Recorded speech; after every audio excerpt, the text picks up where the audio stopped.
Mbheka indodana, nginguyihlo ngikulondolozile ukuze ubhekane nempilo. Hlala phansi indodana sikhulume, nasi isiqiki. Bangibize ngomthakathi. Bathi ngihlomise izulu ngavala ngehlahla emzini yamadoda. Lawo bengewona mampunge kepha iqiniso ndodana. Amandla benginawo ngiphile emhlabeni aseyangiphelela.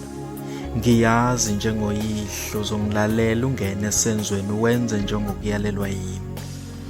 Ngingakahambi emhlabeni ngathumela abantu ukuhlasela nokubulala umkhuseli uyise kabheka umuzi ndodana. Konke lokhu ngabe ngikwenziswa ngokuthi ngase ngimgadle isikhathi eside ngemfene yami umfevuka. Kodwa kwaba nidlangaza umuka nomoya. Icala lakhe kwaba ngokuthola umsebenzi kwinkampani evuselela izimpilo zabantu zidlondlobale ziye eqophelweni eliphezulu. Ngokwami wayengasasiboni nanokuthi siyini emphakathini nasesizweni saseNembe.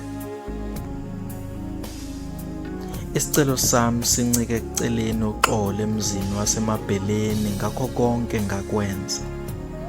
Lowo shwele uyongikhulula emaketangweni kaSathane nezenzo zobubi ngazenza ngaphambi kokuhamba emhlabeni.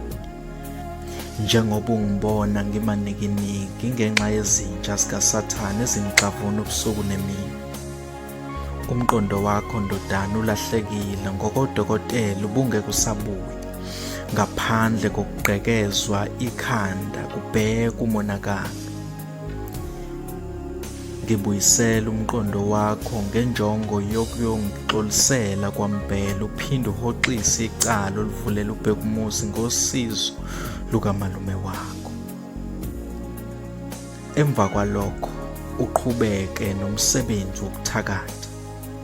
Imfene yami uyoyithola emgodini osehlathini kwakhuza umuntu. Wonke amacala akhe emva kwalokho ayothwalwa nguwe ekuqhubeni isiko lomndeni. Usale kahle.